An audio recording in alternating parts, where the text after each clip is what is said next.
Welcome to the new season of Love Thy Number. I am so excited to share stories from people who are loving the gift of their own Enneagram numbers. I'm Danae King. I'm a type 7, and I'm so happy to host this conversation with you. Good morning and happy March. I'm telling you, I am so happy to see the sunshine and feel the warm weather. It's been a winter, hasn't it? I say that from Atlanta, Georgia, where we're like, oh my gosh, it got below 30 degrees. But we don't know those long, hard winters like a lot of y'all do. But anyway, we are headed into spring on this side of the planet. And what's interesting is on the other side of the planet, where my friends live in Australia and New Zealand, they're about to go into fall. So their long, hot summers, and usually brutally hot summers, are about to cool down. This is why I'm bringing you the weather report. This is life. It's constantly a change, but we're in different seasons in different parts of our life. So today I wanted just to talk about when life becomes unworkable. And the weather is a part of change, and that was how I decided to introduce this. But what I did was I put up this post on Instagram a while back, and it was just one of those funny little, sayings. But of course, the way I look at things these days, it's like, oh, how does that relate to my life and specifically the Enneagram? So let me tell you, here was the quote that I put up. It simply said, "Courage is knowing it might be hard and doing it anyway. Stupidity is the same, and that's why life is hard." Oh, well, it is funny, and I could have just left it alone, but I was like, wow, that really has a lot to say about how we grow through life and change and what's workable and what is not anymore. So what I said on that post was, when we are younger and trying to figure out things like how to survive in the world, how to find our voice in the world, we even learn what love is, how we receive love, discover our place in the collectives, our families, our work environments, other collectives that we're a part of. We test what parts of our personality work and don't work. So, and I'm going to use the word personality right now, and I know the Enneagram is far, far, far more than personality, but let's just say the parts of us that react and think in certain ways. So it's a subconscious action that starts early in childhood. And things like, I cry, I get fed. I perform, I get applause. I give you my toys, you give me love. And I don't question your authority, so you give me security. You see, you can see some of the Enneagram in those comments. But what happens is when we get stuck in our default ways and when we continue to live unconsciously, then we find ourselves running into that proverbial brick wall, and it hurts. So what worked when we were younger, it's like, it's not working now. I cried. No one came running to me. I performed for you. No one applauded. I gave you my love and you didn't give it back. And then I questioned and you told me I no longer belong. These are all moments of questioning what was working in the past, and it doesn't seem to be working now. And so why I thought that, why that little quote was funny is because what was adorable in childhood can actually be ridiculous in adulthood. We know that. What worked in junior high, it doesn't work in the workplace. And what took courage as a teenager, when it served our developing sense of self, is sometimes seen as weakness, or dare I say, as the quote said, stupidity, when we're in adulthood. So this is what I call the unworkable. That place of choosing to either keep allowing the pain to exist or pivot and question. So we call this turning off autopilot, or I do. So one of the comments that I got on that post was from someone who said, this unworkable idea makes sense, and I look forward to more. So Okay, let's talk about it a little more. What is the idea of the unworkable? And we all encounter unworkable situations or times during our whole life. That's no surprise. It's evident in therapists' office all across the country, because when marriages get into a place where the relationship is no longer working in its current state, guess what? That's the unworkable. And that's not a bad thing. It's not a death sentence. It's not an admission of weakness. It's actually brave to take the steps to say, something's got to change. And I know that many years ago, to say, my marriage is in trouble. What worked when we first got married isn't working anymore. I'm going to have to get some professional help. Well, back, 40, 50 years ago, that was seen as, you're damaged, you're not spiritually evolved, you don't have enough faith, you're doing something wrong, or you're mentally challenged, and it was like a sign of weakness to say, I've got to go get professional help. Well, there's one place in society that it actually was not working, but it became so apparent that hiding and living in shame of what is something that we needed help with, it got to a point where it was like, this is not weakness. This is actually smart to say, I need help. I'm going to go seek counsel. So that was a big shift in something that became totally unworkable in society, hiding behind the shame of needing help. Good grief. We go to a doctor when something's not working. That's not seen as weakness, but somehow if it has to do with our personal lives, then it used to be seen as weakness. So that was a great shift in collective consciousness, is being able to say, I'm seeing a therapist, I'm going to counseling. So wonderful. Sometimes it's just that a simple time in life, and this is silly, but just when you realize you don't fit into those jeans that you used to wear in high school. But oh my gosh, how many, raise your hand, women, I guess guys too, but we just worked so hard. We lay down in bed and pull the zipper up and just keep squeezing into something that just doesn't work anymore. So the unworkable is actually an invitation to move us to something better. It's not an easy place to recognize sometimes. Sometimes you have no real concept of, oh, this is a place of the unworkable in my life. I'll tell you, this is just a personal, kind of silly example, but when I was giving birth to my first child, he basically was stuck. I mean, my small body at that time just could not push out this 9-pound baby. And so he was delivered by C-section. And I had like 15 hours of natural labor. Now, mind you, I was very young. I was 19 when I gave birth to my first child. And I was like, oh no, I'm going to do this natural. I don't want any pain relief. No, I'll be totally natural and we'll do this. And like 15 hours of refusing any painkiller, and he just was not budging. It became unworkable, and to the point of, okay, something bad's going to happen if somebody doesn't come in and intervene. So even through my emphatic demands, the doctor came and said, no, we're going to have to do a C-section.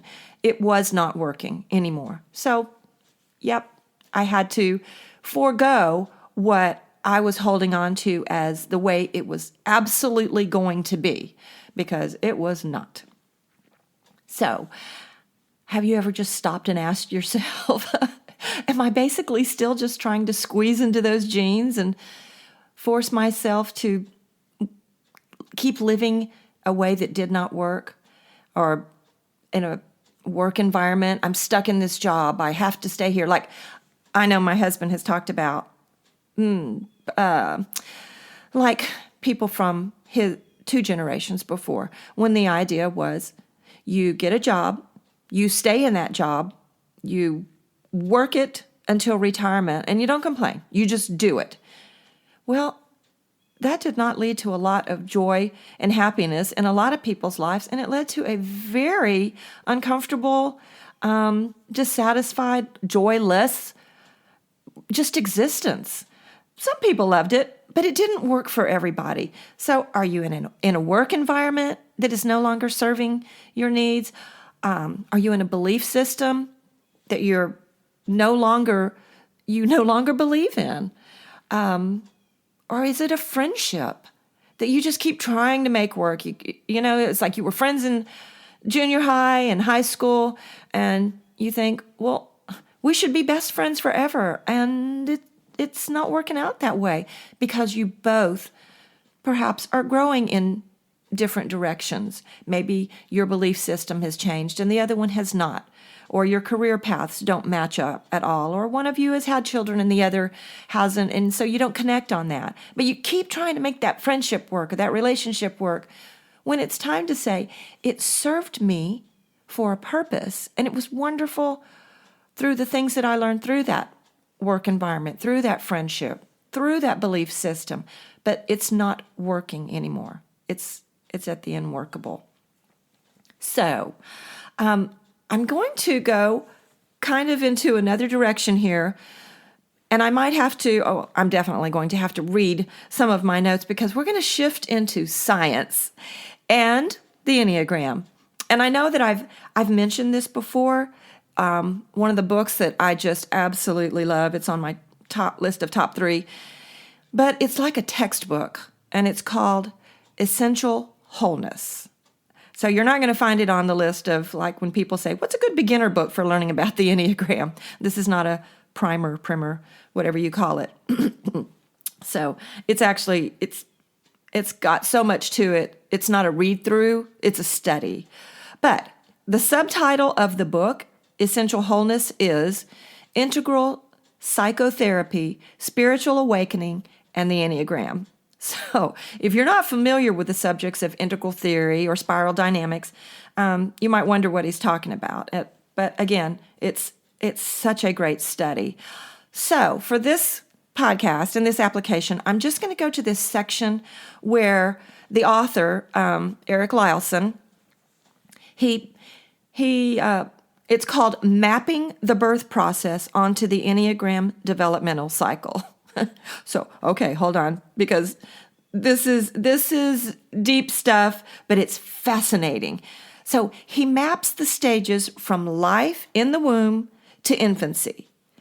And so he says, the universal patterns that inform the evolution of life at the most primordial level are the same that inform human birth and all developmental process. Okay, are you with me?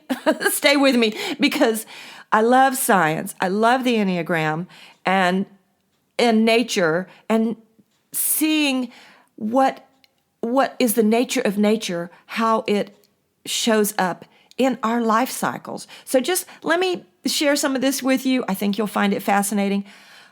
And instead of going through all 9 types of the Enneagram and what he shows, which is fascinating, again, like point 1 on the Enneagram, he describes what that is in relation to the birthing process.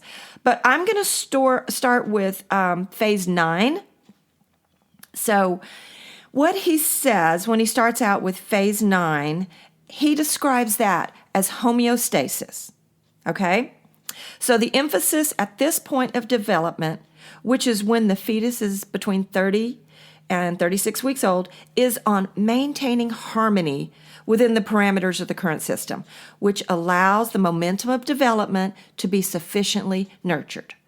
With homeostasis, there's a tendency towards individual components of the larger system, which is the mother-fetus system in this case, merging into an undifferentiated relationship with one another, which minimize conflict and maximizes stability. Okay, if you are familiar with the Enneagram and the description of a type 9, you're going to go, oh, well, that totally resonates, especially if you are a type 9. And I want to call out the name of a good friend of mine who could totally say, yep, this is what it sounds like in type 9 language. So keywords like harmony and peace, merging with another, minimizing conflict, everything is copacetic. So at that phase of the gestation period, it's like, don't rock the boat right now. The fetus is in a very harmonious stage where there's this, the symbiotic relationship of the mother and the fetus, and she's providing for all the nutritional needs of the baby. But then we go into, and again, I'm just going to jump through this instead of going through each phase. Phase 3, which is what he calls the full term phase. So this is the time that the relationship has to change. The environment that was once life-giving is no longer able to provide what is necessary for the baby's ongoing survival. The baby needs more than the nutrients that the mother's placenta provides to grow. The baby needs milk. He or she will need more room. And if any of you have carried a child, when we're down to the last, 38, 39, 40 weeks of life, that baby is kicking and turning. Sometimes it's totally shifting, to where it goes head down, unless it's a breech. But there is a lot of discomfort going on both sides, because the baby's like, I can't stay in this environment. The womb will no longer be able to contain it. So the process of moving from one type of dependent relationship to one of independence has begun. What has been necessary, listen to me, what has been necessary for 9 months to sustain life has become unworkable. Again, this is a part of nature. We're going to go through changes, and they're not bad. You can't just look and go, I used to do this, and it worked for me perfectly. Everything was just wonderful. Copacetic. I love that word. It's all good. It's all good. When the constraints of wherever you are in life are no longer serving the needs of your life now, that's the unworkable. So anyway, for someone, I love science. I love the Enneagram. This is fun study, spoken like a true 7. But we see this. Cycles of change occur naturally in life. We know that. But each phase requires releasing constraints. That's why I loved this study of childbirth, seeing how we're dependent on certain environments, certain relationships early on, but then they become constraining. And that is the invitation to me to say, how do I change this unworkable aspect of my life? We see it in flowering plants, which produce seeds that are then dispersed from the parent seed. And so when the seed comes to rest in an appropriate place, in the right conditions in the soil, then it's able to germinate, it breaks open, the embryo inside the seed starts to grow into a seedling. Every change we see in nature and experience in our own lives becomes moving from a place of comfort and becoming aware that we're in a place of constraint. The conditions are no longer workable. So again, I just say the Enneagram, to me, it's an invitation to grow beyond what's no longer serving you. Bring awareness to the limitations that you've actually put upon yourself. When you don't know, you'll just continue to act on what we call autopilot. But you're limiting your own growth and the life experience of freedom and joy when you're just stuck in that one place trying to survive. And like in the 9 month or in the full term phase of childbirth, the nutrients, the mother's not even able to supply the nutrients for you to grow anymore. That baby needs some food. It's going to need milk. It's going to want a taco at some point. Oh, wait, that's just me. So ask yourself, what's standing in the way of living in the freedom and the love that you're designed to live? Really, don't wait until you've busted through those old jeans. Don't go around still wearing those acid-washed Guess jeans that were just so cool in the 90s. Find out what needs to go, what needs to be removed. How can I release the constraints that are keeping me from living in my true essence? Thank you for letting me go science on you. I hope everybody's having a great, great change of season wherever you are. Thank you. Have a great one.